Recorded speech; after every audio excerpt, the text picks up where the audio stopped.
The flickering torchlight cast long, trembling shadows along the cold stone walls of an ancient palace long swallowed by the sands of time.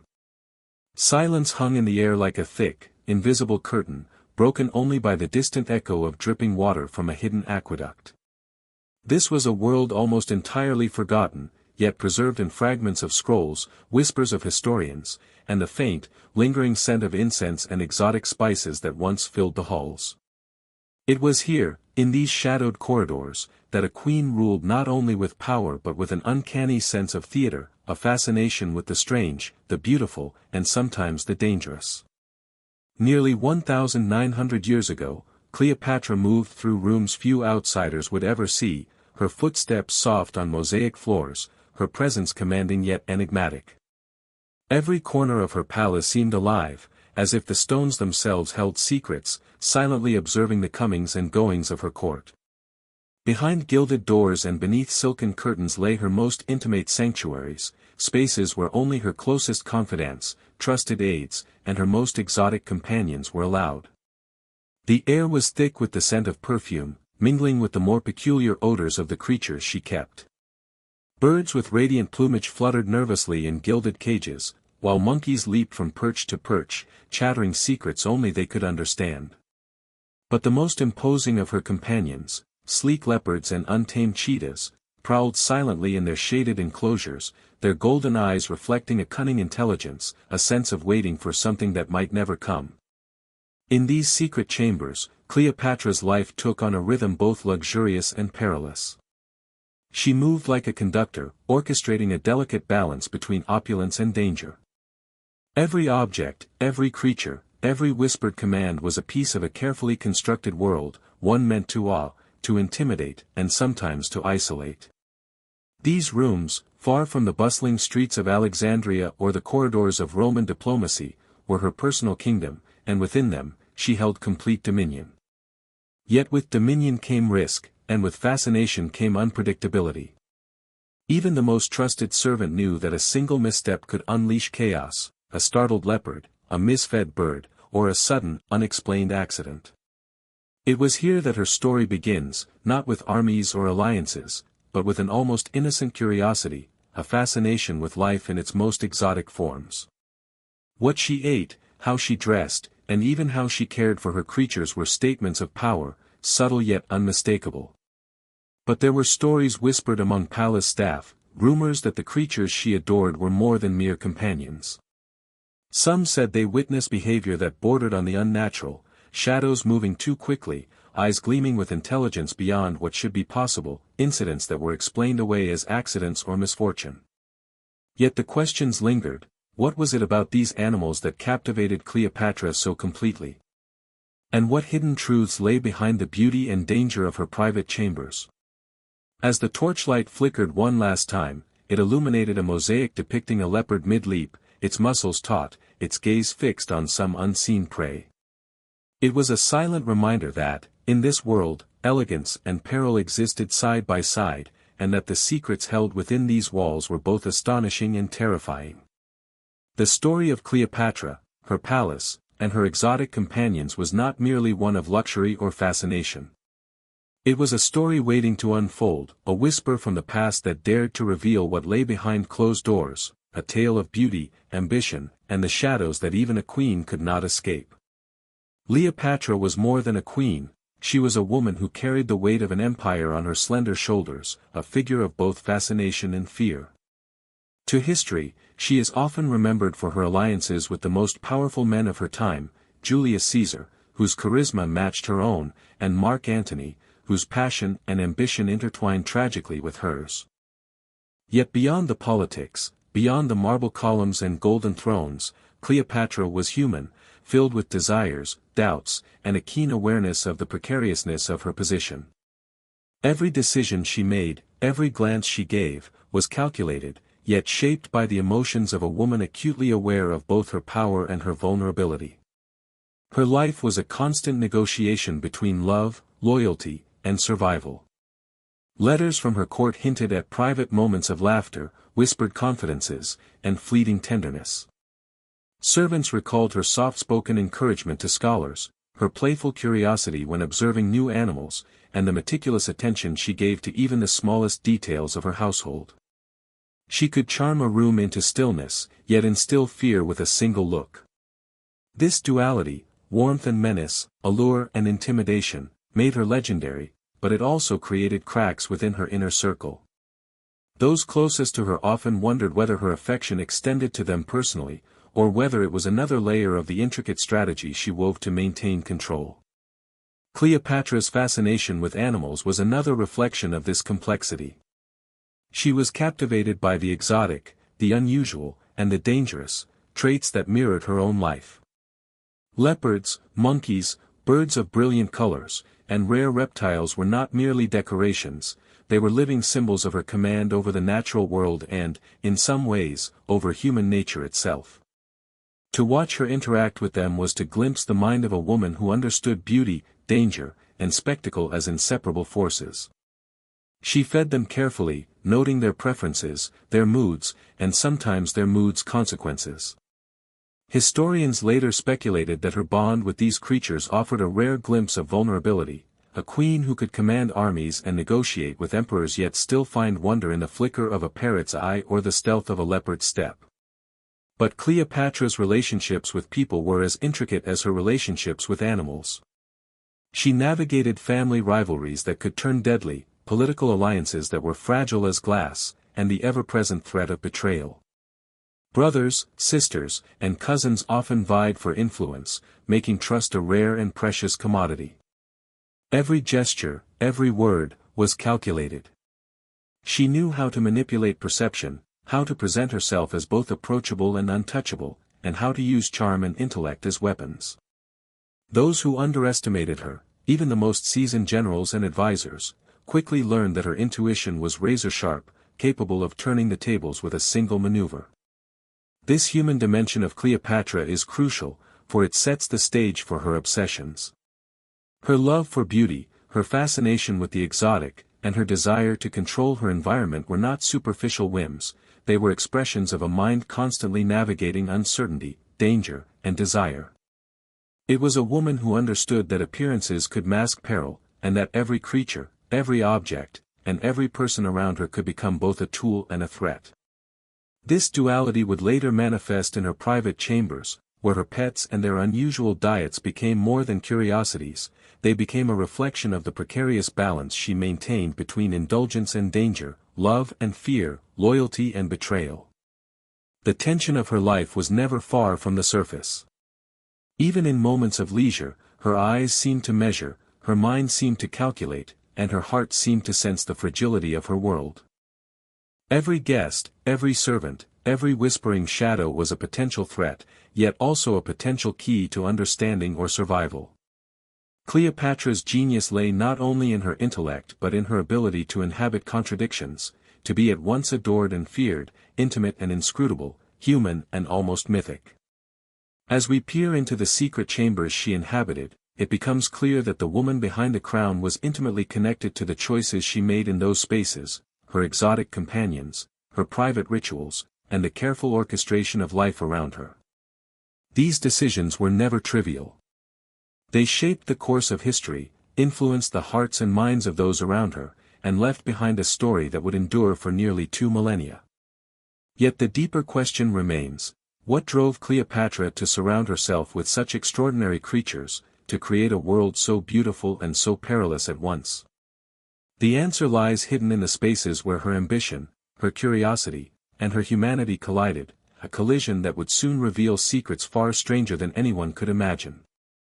Cleopatra's fascination with the exotic was more than a reflection of wealth, it was an obsession that turned her palace into a living theater, where animals were both companions and symbols of power.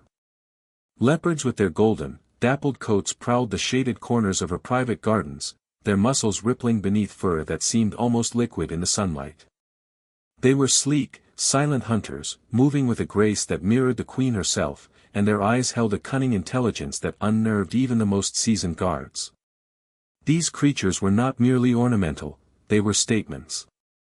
To have a leopard stroll through your private courtyard was to demonstrate mastery over the untamed forces of the natural world, a reminder that Cleopatra's power extended far beyond human dominion. Monkeys and apes, their nimble fingers and chattering voices filling the air, added a layer of unpredictable chaos to the palace. They swung from ropes and chandeliers, leaping effortlessly from one gilded perch to another, always watching, always observing. Servants whispered stories of the creature's uncanny awareness, of small items disappearing and reappearing in strange places, of the animal's unerring ability to sense tension or fear. Birds of brilliant colors, scarlet, emerald, sapphire, fluttered in intricately carved cages, their melodies blending with the hum of the city outside. But even their beauty was tinged with danger. Some species were rare, exotic, and temperamental, requiring exacting care, precise feeding, and constant attention. A single mistake, one slip of a hand or miscalculated meal, could have dire consequences. The queen's reptiles added another layer of intrigue. Snakes coiled in hidden alcoves, their scales glinting like polished gems. Some were sacred, revered for their symbolism of protection and divinity, others simply dangerous, their fangs and venom a silent warning to any who dared approach too closely. Cleopatra's relationship with them was intimate yet cautious. She admired their elegance, their deadly precision, and the sense of control she felt when handling creatures that could strike with lethal efficiency. To outsiders, it might have seemed eccentric, even reckless, but for Cleopatra, it was a demonstration of knowledge, authority, and daring. Yet the exotic menagerie was not without tension. Each animal carried with it the potential for catastrophe. The leopards could tear through an unguarded servant in moments, a single monkey's mischief could spark panic or destruction, a bird's erratic flight might shatter delicate ornaments or disrupt ceremonies. Cleopatra was aware of the risks, but she seemed drawn to the edge, fascinated by the unpredictable, as if the danger itself added to the allure. It was a reflection of her life in miniature, a world where beauty and peril existed side by side, where every action carried weight, and where misjudgment could prove fatal. Servants who cared for these creatures often spoke in hushed tones, describing incidents that seemed almost unbelievable. A leopard would vanish from its enclosure, only to be found perched like a silent sentinel above a doorway. A monkey would steal a jewel from the queen's collection and hide it in the folds of a servant's robe, a snake would appear where it was least expected, eliciting screams that echoed through the marble corridors. Yet Cleopatra herself remained unflustered. She observed, learned, and adapted, treating each incident as a lesson in both human and animal nature.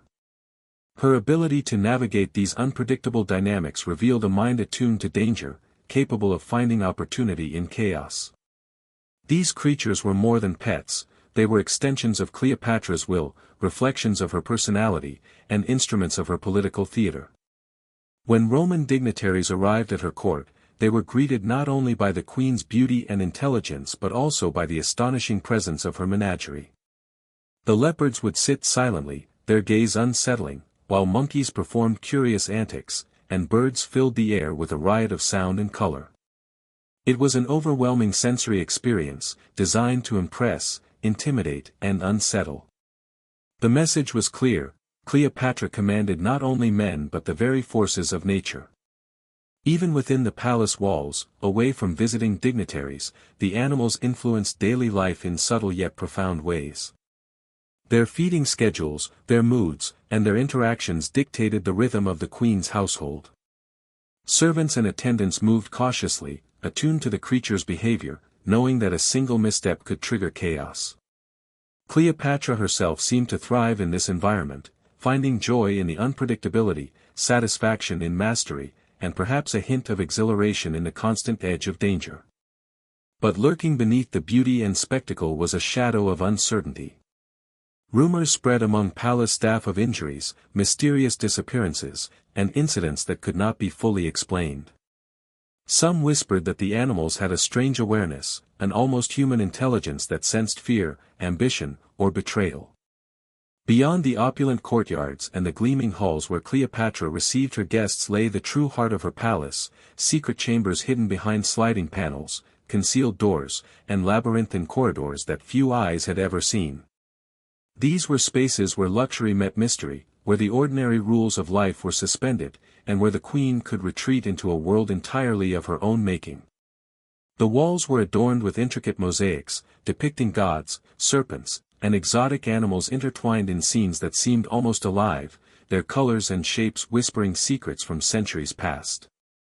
Here, in these hidden rooms, Cleopatra was both sovereign and observer, surrounded by symbols of her power and enigmas she alone could decipher. The chambers were designed to impress and to intimidate.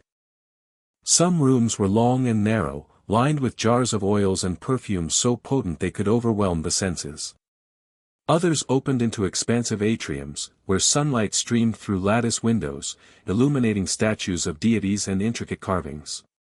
Tapestries hung from ceilings, depicting naval battles, romantic escapades, and the abundant riches of the Nile, each thread carefully woven to convey both wealth and influence. Yet these spaces were more than a gallery of luxury, they were a carefully orchestrated stage for the queen's private rituals, her interactions with her most exotic pets, and the subtle politics of the court. Servants who were trusted enough to enter these chambers often described a sense of otherworldliness, a feeling that time itself slowed or shifted within these walls. Every object had its place, every sound carried meaning, and every shadow seemed to watch. Even the smallest detail, a carved handle, a delicate incense burner, or a hidden compartment behind a wall, could hold secrets, documents, or objects of unimaginable value. Cleopatra moved through these corridors with the confidence of someone intimately familiar with both beauty and danger, her presence commanding attention even in the emptiest room. It was within these secret spaces that her fascination with exotic animals became most apparent. Leopards lounged in shaded alcoves, their amber eyes following every movement. Monkeys leapt from pillars to shelves, stealing small items or startling inattentive servants. Birds, their feathers glinting like liquid gemstones, fluttered from cage to perch, filling the room with music that was almost hypnotic. Yet there was a tension, an unspoken danger in the air. The animals were not merely companions, they were living reminders of the unpredictable, the wild, and the potent forces that Cleopatra sought to master. One misstep, a poorly closed gate, a startled creature, or a careless word, could ignite chaos in an instant. Some of the palace staff whispered about strange occurrences that defied explanation. A leopard would vanish from its enclosure, only to be spotted crouched silently on a balcony above. A monkey would mimic the voice of a servant, leading to confusion and fear. Even the birds, seemingly innocent, had their moments of unsettling behavior, sudden screeches, flaps of wings that scattered precious objects, or a mysterious disappearance into hidden spaces. Whether these incidents were the result of animal cunning or human error, they created an atmosphere thick with tension, one that mirrored the delicate political and emotional balances Cleopatra maintained outside these walls. Artifacts within the chambers suggested rituals and practices that combined superstition, strategy, and spectacle. Golden bowls, engraved with hieroglyphs, sat beside jars of rare oils and exotic spices. Some chambers contained small pools or water features, reflecting sunlight onto intricately carved walls in patterns that seemed almost magical. There were alcoves filled with scrolls and papyri, containing notes on animal behavior, observations of foreign lands, and perhaps instructions for ceremonies known only to the queen and her most trusted advisors. Each element, whether decorative or functional, was part of a carefully constructed environment where power, beauty, and danger intertwined seamlessly. Yet these chambers were not merely about display. They were spaces of privacy, strategy, and even fear. Cleopatra's closest aides knew to tread lightly, understanding that the queen's mind could turn on a dime. A whisper, a glance, or a misinterpreted gesture could have consequences, not just for the servants themselves but for the delicate order of the palace. The exotic animals added another layer of unpredictability, reminding everyone that the queen's control, though formidable, was always balanced on a knife's edge. It was within these corridors and hidden rooms that the first hints of real danger emerged. A servant might disappear without explanation, a treasured object might be damaged, or a leopard might behave in a manner that seemed almost premeditated. Stories circulated in hushed tones, never fully verified but impossible to ignore. And yet, Cleopatra moved through it all with unshakable poise, observing, calculating, and perhaps even enjoying the quiet tension that these chambers created. As the torchlight flickered against the polished floors and mosaic walls, one could almost hear the whispers of history echoing through the halls. The queen's chambers were a microcosm of her reign, magnificent, secretive, and perilously close to chaos. Every corner, every shadow, every creature was part of a story that few would witness, yet all who entered would carry the memory of it forever. It was here that the first cracks in the palace's carefully constructed order began to appear, small, almost imperceptible at first, but hints of a tension that would soon escalate into something far more dangerous, something that could threaten not just the palace, but the very life of its queen. The first light of dawn filtered through the latticed windows of Cleopatra's palace, casting fractured patterns across marble floors and gilded mosaics. Birds chirped softly in their cages, a delicate symphony that mingled with the distant hum of Alexandria awakening beyond the palace walls. For Cleopatra, each day began not with ceremony but with ritual, an intricate choreography that balanced luxury, power, and subtle control over the world around her. Servants moved silently, knowing every gesture, every whispered command could earn praise or punishment. It was a delicate dance, and the queen, as always, was the conductor. Her mornings were a study in meticulous indulgence. Oils, perfumes, and rare essences were applied with precision, their fragrances mingling to create an invisible aura of power and allure. Each scent was chosen not only for its beauty but for the statement it made, a message of sophistication, wealth, and the subtle threat of dominance. Cleopatra's attendants ensured every detail was flawless, yet they understood that even the smallest imperfection could be magnified in the queen's discerning gaze. The process was long, exacting, and mesmerizing, a performance meant to remind all who entered that Cleopatra's authority extended even to the minutiae of her personal appearance. As the queen attended to her beauty rituals, her exotic companions stirred around her. Leopards stretched lazily in shaded alcoves, their golden eyes following her movements with an almost calculating intelligence. Monkeys leapt from perch to perch, their nimble fingers inspecting objects and occasionally startling unsuspecting servants. Birds of vivid scarlet, sapphire, and emerald preened in their cages, their songs weaving a melodic counterpoint to the quiet tension that hung in the air. Cleopatra's interaction with them was intimate and deliberate, she fed them with care, noting their preferences, their moods, and the subtle messages in their behavior. These moments were more than mere amusement, they were exercises in observation, in understanding the unpredictable forces that shared her world. Her daily life extended beyond beauty and animal care into matters of governance and diplomacy, though often interwoven with personal ritual. Morning audiences with advisors were carefully timed, conversations layered with both strategy and performance. Cleopatra's attention to detail was legendary, she could detect hesitation in a minister's voice, a subtle shift in a courtier's posture, or a flash of fear in a servant's eyes. These observations were recorded silently in her mind, informing decisions that could shift the balance of power within her palace or in the wider realm. Even in seemingly mundane interactions, Cleopatra maintained an awareness that danger could emerge from any corner, much like the unpredictable movements of her exotic companions. Meals were another theater of careful precision. Cleopatra's own diet reflected sophistication and restraint, yet her pets' meals were spectacles in their own right. The leopards received fresh meat, carefully prepared and placed in secure enclosures to avoid accidents, while the monkeys enjoyed an assortment of fruits and delicacies that required constant supervision. Birds were given seeds and rare fruits, some imported from distant lands, their vibrant plumage reflecting both the extravagance and the control that defined life in the palace. Servants responsible for feeding the animals were trained meticulously, understanding that even a minor lapse could result in injury, chaos, or the disruption of the delicate equilibrium the queen so carefully maintained. Throughout the day, Cleopatra moved seamlessly between private ritual, public performance, and intimate observation of her companions.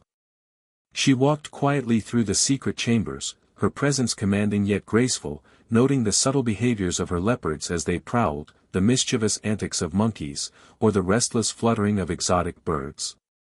Each interaction, each observation, reinforced her understanding of the palace as a living organism, unpredictable, beautiful, and inherently dangerous.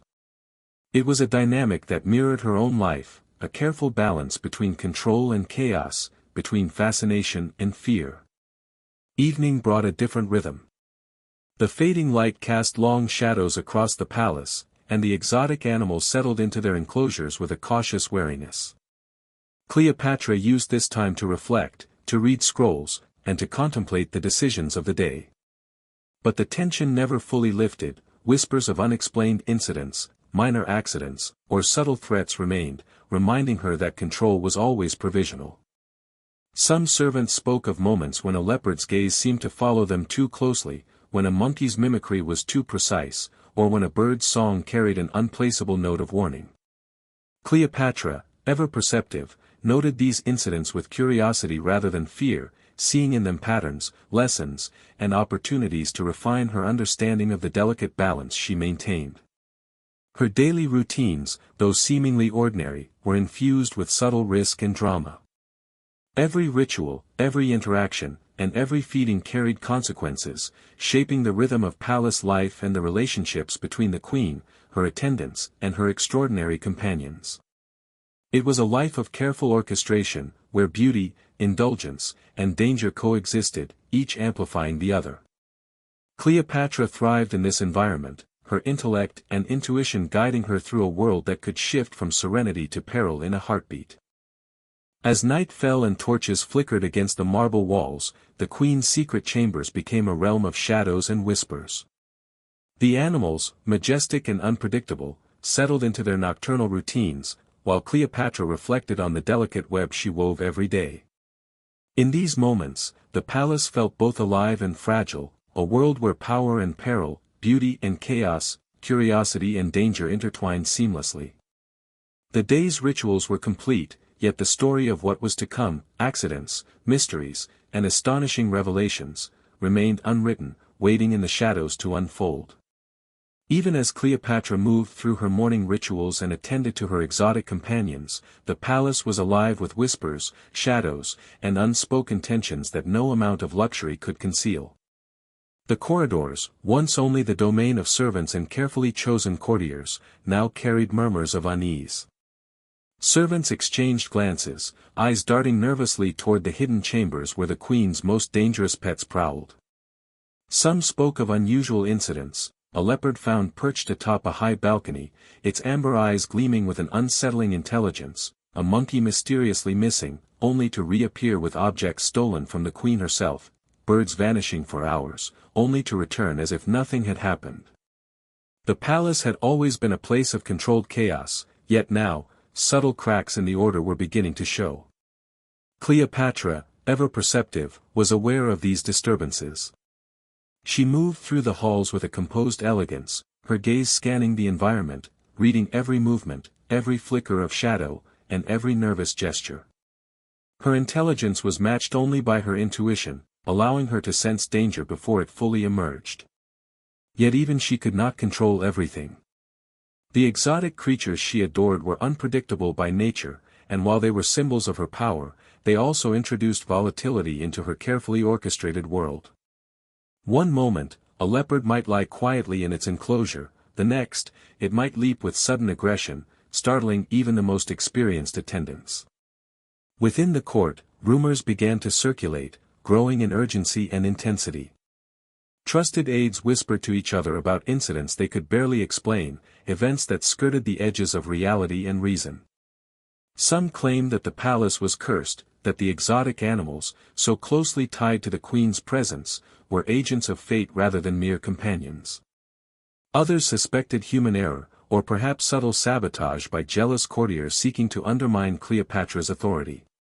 Yet all agreed that something unseen was at play, a tension that seemed to lurk behind every golden door and every shadowed corner. The queen's advisors, trained in politics and wary of Rome's watchful eye, were particularly uneasy. They understood that Cleopatra's fascination with the exotic could be dangerous, both practically and symbolically. The animals were unpredictable, yes, but their presence also gave rise to fear, speculation, and even superstition among the palace staff. Some feared that the creatures could act as instruments of harm, whether intentionally or through accident, creating incidents that might be interpreted as omens or signs of divine displeasure. Cleopatra, aware of these perceptions, seemed to embrace them subtly, allowing the mystique of her menagerie to reinforce her aura of power while simultaneously acknowledging the risks.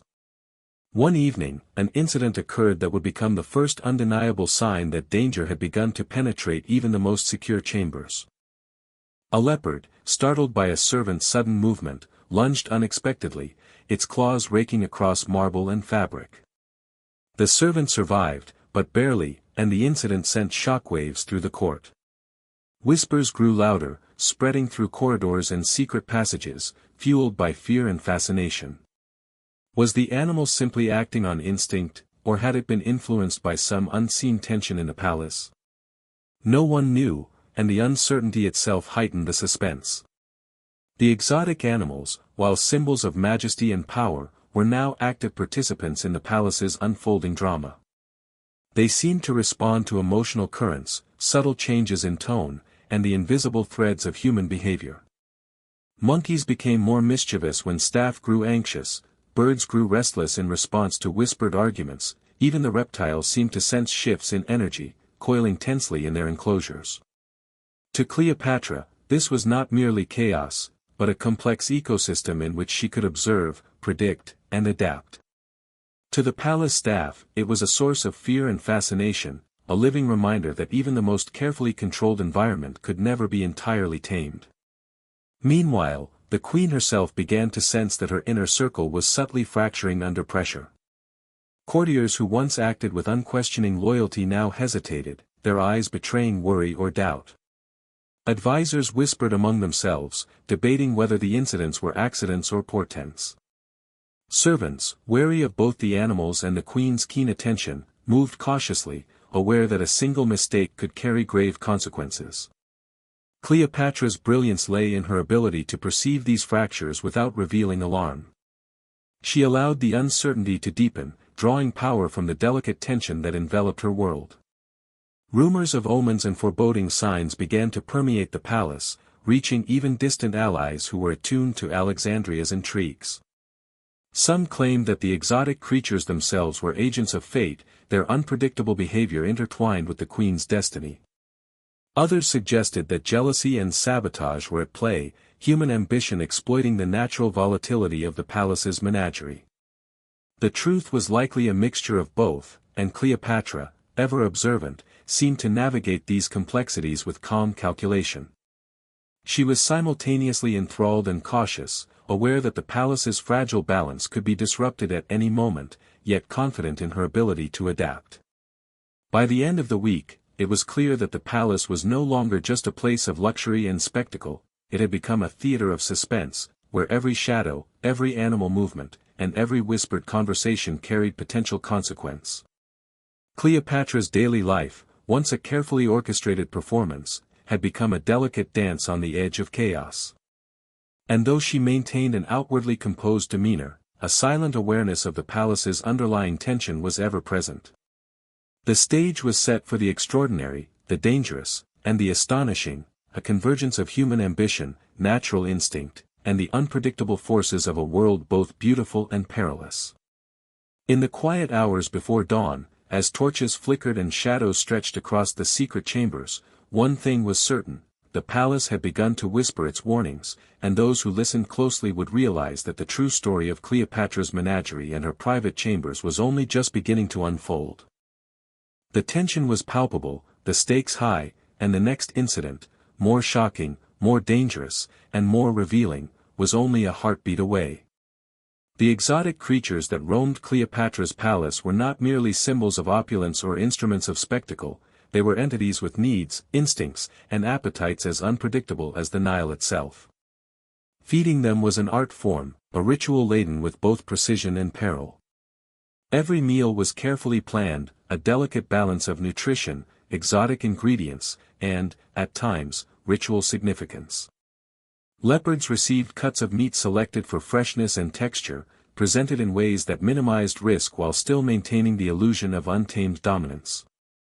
Each piece was more than sustenance, it was a carefully orchestrated extension of Cleopatra's authority, a tangible reminder that she could command even the wildest of forces with elegance and control. Monkeys, restless and mischievous, were fed fruits and delicacies so rare that their very presence in Alexandria seemed impossible. Dates, figs, pomegranates, and imported treats from far-off lands were carefully washed, sliced, and arranged to entice, reward, and sometimes distract. Cleopatra understood that these creatures were intelligent, their curiosity rivaling her own, and she delighted in observing their behavior. The way a monkey hesitated, inspected, or stole a piece of fruit was as much a lesson in psychology as it was a matter of care. Yet the same mischievousness that entertained the queen could quickly turn dangerous. A stolen object, a misstep during feeding, or an unanticipated leap could cause chaos, and the palace staff moved with constant vigilance, their nerves taut as bowstrings. The birds were perhaps the most delicate of all her companions. Cages of shimmering plumage contained species that demanded exacting attention, their diets tailored to maintain not only health but the brilliance of their colors. Pomegranates, figs, seeds, and rare imported grains were meticulously measured, each feeding an exercise in both science and art. A miscalculation could weaken the birds or disrupt their fragile routines, provoking panic or distress that rippled through the chambers. Cleopatra, with an almost meditative patience, would watch them feed, noting how they interacted with one another, which birds dominated, and which preferred solitude. Every detail mattered, for in these creatures' behavior lay subtle reflections of human temperament, and lessons in loyalty, dominance, and strategy that the queen never missed. Even the reptiles received attention that bordered on obsession. Snakes and lizards were handled with extreme care, fed in ways that minimized risk while maintaining the ceremonial aspect of the process. Their meals were rare and often symbolic, with specific sequences of feeding tied to omens, rituals, or demonstrations of skill. Cleopatra believed, or at least allowed herself to believe, that in controlling what these creatures consumed, she was exercising power not only over their lives but over the invisible threads of fortune and fate that wove through the palace. Yet with power came unpredictability. A misjudged movement could result in injury or provoke aggression, reminding all who witnessed it that even the most controlled rituals were never entirely safe. Feeding time became a theater of tension, where the line between fascination and fear blurred. Servants moved with precise choreography, their steps measured and deliberate, aware that the slightest hesitation could trigger a cascade of chaos. A leopard might leap unexpectedly if startled, a monkey could snatch a treasured item or knock over precious ornaments, a bird might shriek or flutter into a costly vase. Cleopatra observed it all with an intensity that was both commanding and mesmerizing. She seemed to revel in the delicate balance of risk and control, drawing insight from the creature's actions, understanding patterns that others could not perceive, and turning each feeding into a lesson in patience, observation, and strategy. Yet behind the spectacle lay a darker dimension. Rumors began to circulate that the animals' diets themselves were linked to incidents that could not be explained by accident alone. Some whispered that unusual ingredients, rare meats, or exotic spices had caused aggression or illness among the creatures, and that these effects occasionally spilled over into the lives of those around them. A monkey might bite or scratch without provocation, a leopard's roar might send servants fleeing, or a bird's sudden erratic flight could trigger panic in a room already thick with tension. Whether these events were the result of miscalculated feeding, animal instinct, or something more deliberate remained unclear, yet the palace staff could not ignore the mounting unease. Cleopatra, far from intimidated, appeared to welcome this unpredictability. Her fascination with her exotic companions was intertwined with a fascination for danger itself.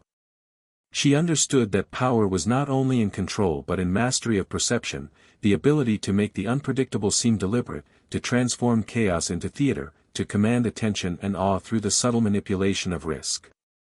The feeding rituals were, in essence, exercises in influence, over the animals, over the servants who attended them, and over the court and dignitaries who observed these daily spectacles. Each meal, each interaction, was a microcosm of her approach to life itself, a delicate dance where beauty and peril were inseparable. Some incidents, however, escalated beyond controlled risk. One afternoon, a leopard lunged for its meat more aggressively than anticipated, claws raking across the marble floor and tearing through a servant's sleeve. Panic spread in the room as monkeys screeched, birds took flight, and attendants scrambled to restore order. Cleopatra, ever composed, assessed the scene with a calm detachment, recognizing the warning in the animal's behavior and noting what changes were required for future feedings. The tension that day left a lasting impression on all present, a stark reminder that indulgence carried consequences, and that fascination with the exotic could tip into danger in the blink of an eye. Through these feeding rituals, a subtle narrative began to unfold, a story in which indulgence, curiosity, and obsession converged. Cleopatra's attention to every detail, her awareness of patterns, and her willingness to flirt with risk revealed a mind attuned to both human and animal psychology. Yet the palace staff, increasingly aware of the thin line between spectacle and catastrophe, grew wary. They whispered of omens, of miscalculations, of near disasters that seemed to foreshadow events yet to come. Cleopatra listened quietly, perhaps amused, perhaps calculating, always aware that the creatures she nurtured were more than pets, they were both mirrors and messengers of the hidden dynamics of her court. Evening feeding times were no less charged with tension. Shadows lengthened across the secret chambers, reflecting off gilded cages and polished marble floors. Leopards stretched and yawned, monkeys inspected the remnants of their treats, and birds preened in the fading light. Cleopatra walked among them with deliberate calm, her presence commanding, her eyes alert. Every movement, every observation, every subtle adjustment in feeding routine carried meaning, reinforcing the delicate hierarchy that governed her palace. In these moments, the boundary between fascination and obsession, care and control, beauty and peril, was drawn sharp and precise. The story of Cleopatra's forbidden feasts was more than a tale of exotic indulgence. It was a narrative of tension, risk, and psychological mastery, a prelude to the events that would soon escalate into incidents of astonishing danger and intrigue. Every bite given, every morsel prepared, every creature observed was a step in a complex dance, a slow-building crescendo that would eventually bring palace intrigue, human ambition, and wild instinct into collision in ways no one could have anticipated. The palace, long a symbol of controlled opulence, began to reveal the precariousness hidden beneath its gilded surfaces. The first signs were small, a servant startled by a monkey's sudden leap, a bird toppling a priceless vase, incidents easily explained away as accidents. Yet as the days passed, the frequency and severity of these occurrences intensified, and a sense of unease began to ripple through Cleopatra's court. Servants whispered in hushed tones, eyes darting toward the shadowed corridors and secret chambers. Even those most loyal to the queen could not ignore the growing tension, for the palace itself seemed to teeter on the edge of chaos. One afternoon, the delicate equilibrium shattered in a single, terrifying moment. A leopard, larger and more powerful than any previously observed, lunged unexpectedly during feeding, its claws tearing through the marble floor and grazing the arm of a nearby attendant. The hall erupted into a frenzy of panic, monkeys screeched, birds flapped wildly in a cacophony of feathers and sound, and servants scrambled to control both animals and chaos. Cleopatra, though calm in appearance, watched every movement with an analytical gaze, assessing the situation with precision. She did not panic, for she understood that within disaster lay information, lessons, and the opportunity to exert even greater control. Yet for those who witnessed it, the incident left an indelible impression of danger, unpredictability, and the latent power of the queen's exotic menagerie. This event marked a turning point in the palace. The servants and courtiers who had once tolerated minor disruptions now regarded every interaction with suspicion, aware that even a small misstep could escalate into catastrophe. The animals, seemingly attuned to the emotional state of those around them, became increasingly unpredictable. Monkeys tested the limits of patience and authority, leaping from shelves, stealing objects, and mimicking voices in ways that blurred reality and illusion. Birds reacted violently to sudden movements, flapping into ornate furniture, while snakes shifted restlessly in their enclosures, their fangs and flickering tongues a silent, constant reminder of latent danger. Rumors began to circulate more widely. Some spoke of omens, suggesting that the palace itself was cursed or that the exotic creatures were agents of fate, sent to signal danger or divine displeasure. Others suspected human intervention, a rival courtier, perhaps, manipulating the environment to undermine Cleopatra's authority. The truth, as always, remained obscured, and the uncertainty only amplified the tension. In the corridors and chambers, whispers turned into speculation, and speculation gave way to fear. Even the most disciplined servants found themselves questioning their surroundings, watching shadows, and anticipating mischief or aggression from both human and animal actors. Cleopatra's response was both calculated and commanding. She used the incidents as lessons, observing patterns in behavior, testing reactions, and adjusting her approach. The feeding rituals became more precise, the placement of animals more strategic, and her interactions more deliberate. Yet she did not eliminate risk entirely. In fact, the subtle interplay between danger and control became a source of fascination for her. Each incident was an experiment, a test of loyalty, courage, and the limits of human and animal behavior alike. To outsiders, it appeared reckless, but to Cleopatra, it was a masterclass in observation and influence. The palace incidents did not remain confined to her exotic companions. The tension spilled into human relationships, exposing fractures that had long existed beneath the surface. Courtiers whispered about errors in judgment, about the queen's perceived favoritism, and about the vulnerability that even the most opulent palace could not conceal. Trust became a fragile commodity. Servants second-guessed instructions, advisors hesitated to speak, and alliances were tested against the backdrop of uncertainty. Cleopatra, ever shrewd, noted these shifts with a calculating mind, recognizing that control extended beyond the animals to the hearts and minds of those who served her. One particularly harrowing evening, the convergence of human error and animal instinct nearly resulted in tragedy. A monkey, startled by a sudden noise, seized a delicate object of immense value and darted toward a group of servants. In the ensuing chaos, a leopard, sensing movement, growled low in its throat, a warning rumble that sent the attendants scattering. Birds shrieked overhead, adding to the clamor, while torches flickered, casting shadows that transformed the palace into a maze of uncertainty. Cleopatra intervened, her presence alone commanding attention and restoring a tenuous order. The incident, however, left no doubt that the palace had become a crucible of tension, a place where beauty, indulgence, and danger existed in constant, perilous proximity. These incidents gradually revealed a pattern, not merely of misfortune, but of subtle escalation. Each event built upon the last, a slow crescendo that heightened fear and anticipation. The palace staff began to notice that accidents often occurred near hidden chambers, during feeding times, or in areas where the queen's attention was momentarily divided.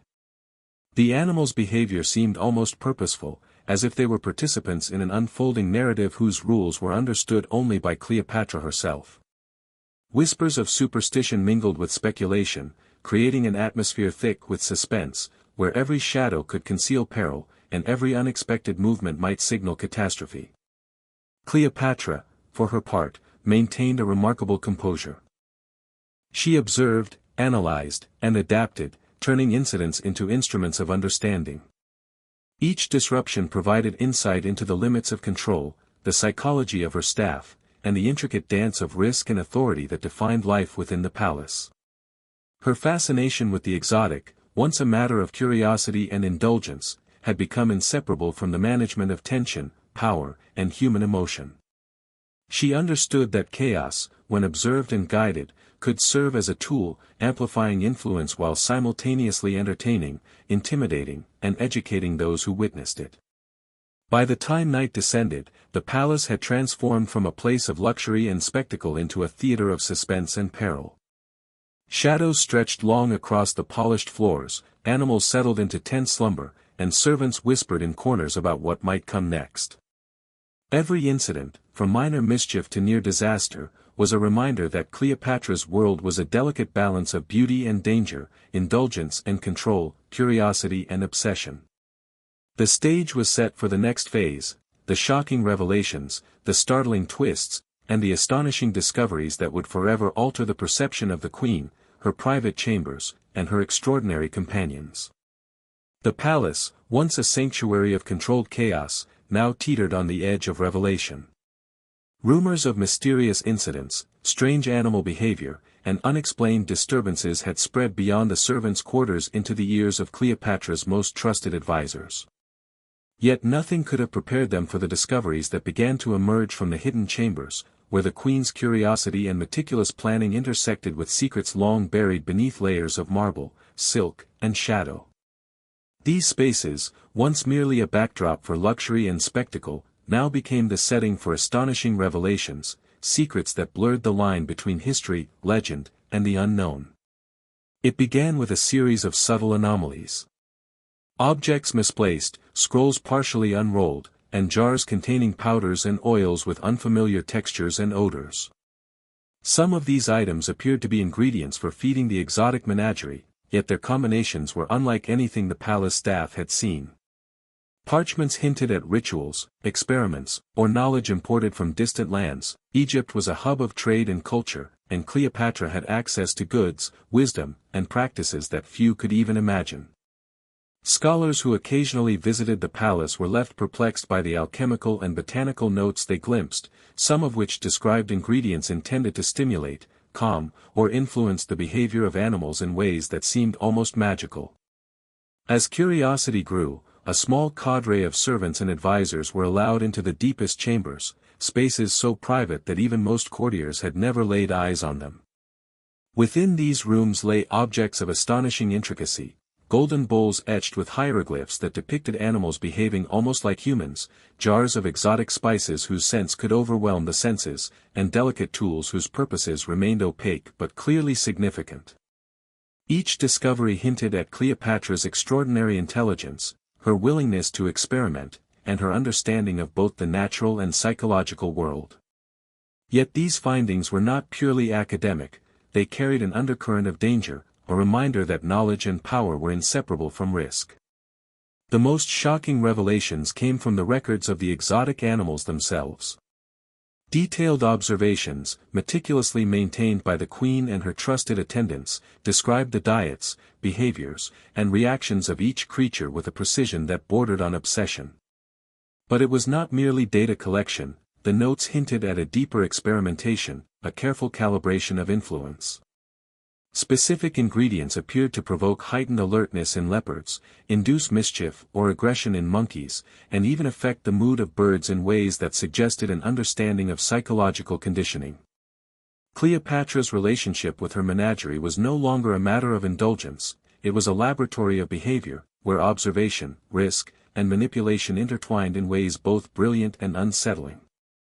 Among the most unsettling discoveries were jars containing substances that were seemingly forbidden or dangerous. Some powders were imported from faraway lands, India, Nubia, and beyond, and were described in the queen's notes with both caution and curiosity. A subtle smell of spice or resin might calm an animal temporarily or provoke unexpected behavior in others. The record suggested that Cleopatra had experimented with combinations intended to test limits, observe reactions, or even convey subtle messages. Whether this was for amusement, scientific curiosity, or some arcane ritual was unclear, but the implications were profound. The queen had been using her animals not merely as companions, but as active participants in a carefully orchestrated network of observation, control, and psychological influence.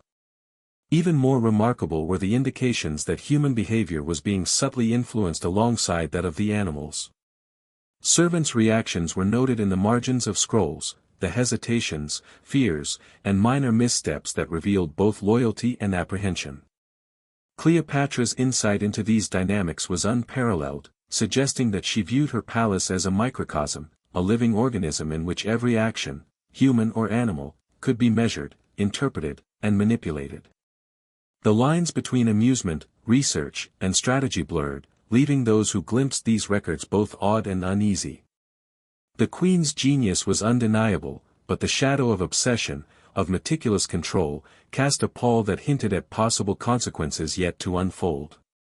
Amid these revelations, a particular set of chambers drew the most attention. Behind intricately carved panels, hidden beneath layers of silk and mosaics, were enclosures designed for the most dangerous animals, leopards, large snakes, and primates known for their cunning. Feeding areas were lined with exotic fruits, prepared meats, and substances whose effects on behavior were meticulously annotated. The chambers themselves seemed to pulse with anticipation. Servants described a tangible tension in the air, as if the walls themselves held their breath. To enter was to step into a world where beauty, danger, and intellect collided, where every movement could provoke consequence, and where the Queen's vision of control was both awe-inspiring and terrifying. The first direct consequence of these experiments came in the form of an incident so dramatic it would become legend among the palace staff. A leopard, responding to a combination of diet and subtle environmental cues, became agitated and aggressive in a way previously unseen. Monkeys, sensing the tension, escalated their mischief, and birds shrieked in alarm, creating a maelstrom of sound and movement. Servants scrambled, attempting to restore order, while Cleopatra observed calmly, noting every reaction, every detail, and every subtle shift in the environment. The event left no doubt. Her experiments with diet, environment, and behavior were profoundly effective, but also inherently risky. The line between control and chaos had never been thinner, and the palace itself seemed to tremble on the edge of catastrophe. Through these revelations, a new understanding of Cleopatra emerged. She was no longer simply a queen enthralled by luxury and spectacle, she was a strategist, a scientist, and a psychologist, conducting experiments that intertwined life, behavior, and risk in ways that were both brilliant and unsettling. Her secret chambers, once merely the domain of exotic indulgence, had become a laboratory of influence, where every action, whether human or animal, was observed, recorded, and interpreted. The palace, in its opulence and hidden complexity, was both stage and experiment, and Cleopatra the master orchestrator, whose genius and obsession would leave a mark on history that extended far beyond her reign. Yet even as the secrets were unveiled, new questions emerged. What drove Cleopatra to such meticulous experimentation? Were these actions purely intellectual, or did they carry spiritual or ritual significance? Could the palace itself, with its interplay of beauty, danger, and control, be understood as a reflection of the Queen's mind, brilliant, complex, and capable of inspiring both awe and fear?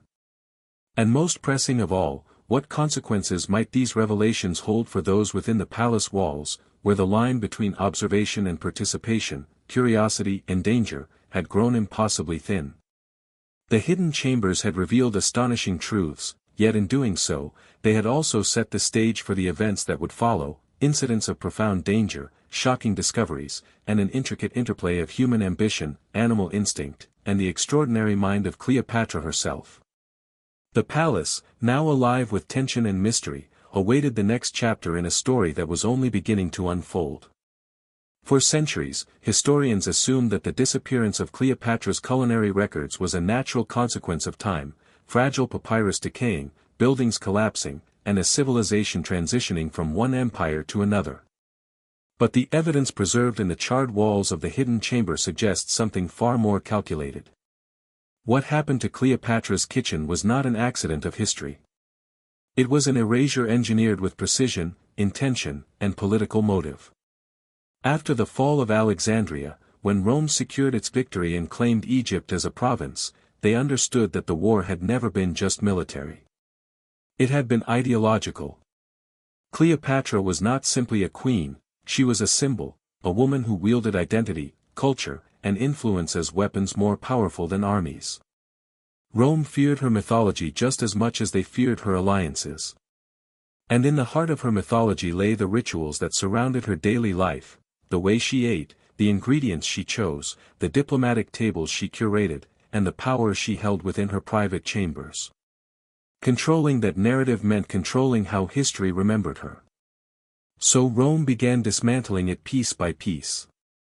One of the first orders issued by Caesar Octavian's administrators was the confiscation of all palace documentation. Scribes loyal to Egypt were removed or executed, their scrolls taken to Roman ships and burned. But the royal kitchen was a different matter.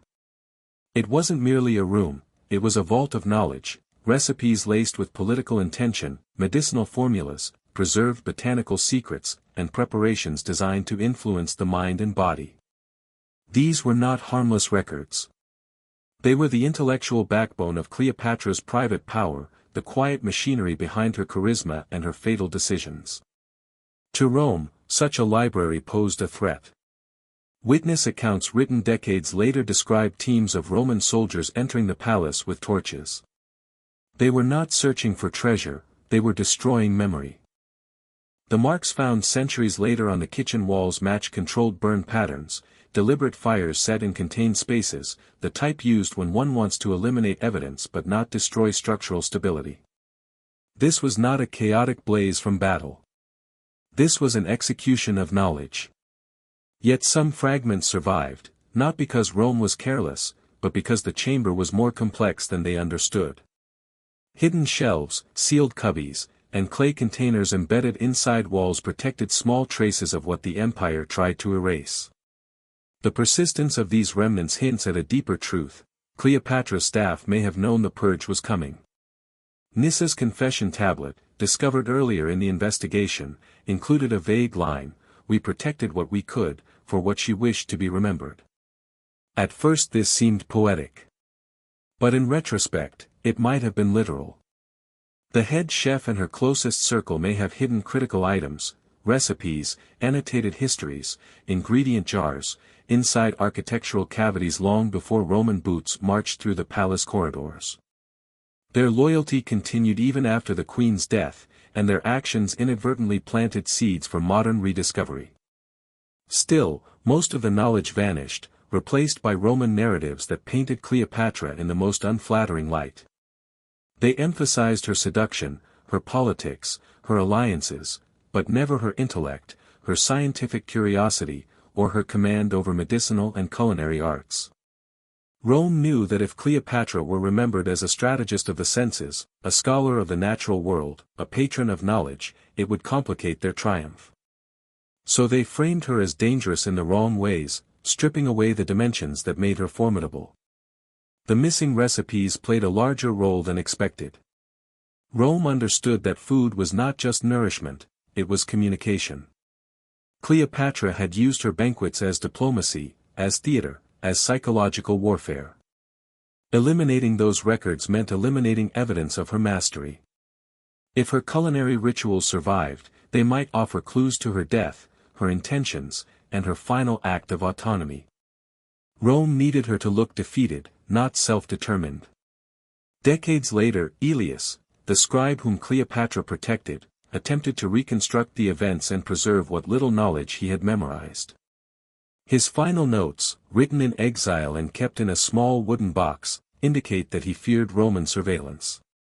He referred to the recipes as weapons disguised as nourishment, echoing Rome's own fears. He wrote, "If the empire finds these, they will burn me with them." His words suggest that even long after the queen's death, the recipes retained dangerous significance. Elias's assassination complicates the story further. The same poison found on the dried crimson residue in the chamber appears in traces on the surface of the wooden box that once held his notes. This means someone, possibly Roman agents, possibly a rival faction, saw his survival as a risk.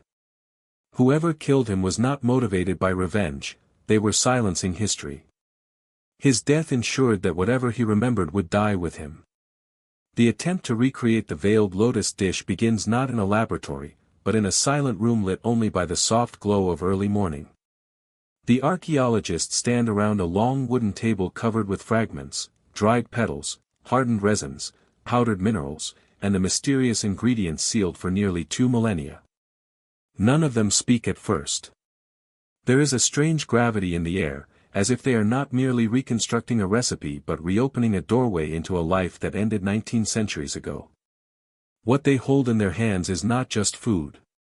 It is a queen's final choice. The first challenge is interpretation. The papyrus fragments are incomplete, the writing faded, the instructions ambiguous. Cleopatra's chefs had used metaphor frequently. Phrases like, "a breath of the moonlit river," or, "a pinch of the night's calm," were poetic descriptions rather than precise measures. These weren't recipes designed for the public. They were meant for a trained inner circle, for people who understood the symbolism, the taste, the ritual, and the emotional weight behind each dish. Recreating something like that is like trying to paint a portrait based on a shadow. One of the botanists studies the preserved petals from the sealed pot. Under the microscope, they show traces of a hybrid lotus species rarely seen in ancient Egypt, one believed to induce mild euphoria. But woven into the fibers are microscopic particles of a resin that should not be there, something imported from deep African trade routes, thousands of miles south of the Nile Delta. The resin's properties are still not fully understood, and even today toxicologists are hesitant to test it in high concentration. The archaeologists begin grinding ingredients cautiously. Each sound, the scrape of stone, the whisper of pestle against bowl, feels like a dialogue across time. They try to respect the order implied in the scrolls, but Cleopatra's cooks had been artists, not chemists. Their methods depended heavily on intuition, smell, taste, and emotional context. And the one thing history cannot preserve is instinct. Slowly, the mixture begins to take shape. The aroma is strange, earthy yet floral, comforting yet unsettling. It carries a sweetness at first, but underneath lies a bitter undertone that tightens the throat, a reminder that this dish was once used to decide life and death. The researchers stop often, unsure whether they are honoring Cleopatra's intention or drifting into modern interpretation. But they continue, because stopping now feels like abandoning the queen's last whisper. When they plate the reconstructed dish, it looks incomplete, not because they lack ingredients, but because something intangible is missing. Cleopatra's kitchen had been a place of emotion, fear, loyalty, betrayal, love, duty. Those emotions altered taste. They shaped decisions. They infused meaning into every bite. Without them, the dish feels like a photograph without color. No one dares to eat it. Not fully. The toxicologists test microsamples, diluting the mixture to remove the deadly components. What remains is only a faint impression of what the queen might have tasted. The flavor is soft and haunting. A sweetness that fades too quickly. A bitterness that lingers like an echo. A sense that something has been lost, something unreachable, something that lived only in that one night nearly 2,000 years ago. One of the researchers, an elderly Egyptian historian, steps back from the table and whispers, "This dish wasn't meant to please the tongue. It was meant to carry a message." And suddenly the room understands. They were never reconstructing flavor. They were reconstructing intention. A queen's farewell. A final act of choice in a world closing in around her. The more they study the ingredients, the clearer that intention becomes. Cleopatra had crafted a dish not of defeat, but of transformation. The components symbolized peace, release, protection, and passage. The lotus represented rebirth. The resin represented continuity. The herbs represented clarity. Even the poison, hidden, delicate, precise, spoke of a death she chose on her own terms. Rome had stolen her throne, her kingdom, her identity, but not her autonomy. In the kitchen, she reclaimed her narrative. The reconstruction reveals something else too. Cleopatra's chefs were not servants, they were guardians. They preserved her secrets, shaped her choices, and protected her even in death. They carried her grief, her power, her loneliness. They crafted meals that told her story long after her voice was silenced. And when Rome came to erase her, they hid what they could in the hope that someone, someday, would listen. Standing in the dim room centuries later, the archaeologists feel that weight. The reconstructed dish, imperfect as it is, becomes a bridge between two worlds. Through it, Cleopatra becomes something more than a tragic queen or a political figure. She becomes human. A woman trapped by empire, holding on to the only power she had left, the power to choose how her story would end. They document their findings carefully, knowing they have not uncovered a complete recipe. No one ever will. Too much was destroyed. Too much relied on unspoken knowledge. But what they have uncovered is far more important than flavor. They have found proof that Cleopatra's last act was not despair, it was defiance. Her final meal was not a surrender. It was her last declaration of freedom, crafted in silence, served in secrecy, remembered in fragments. And as the room darkens and the reconstructed dish sits untouched, it becomes clear that its taste does not matter. What matters is the echo it carries across 19 centuries, the story of a queen who refused to let an empire decide her ending.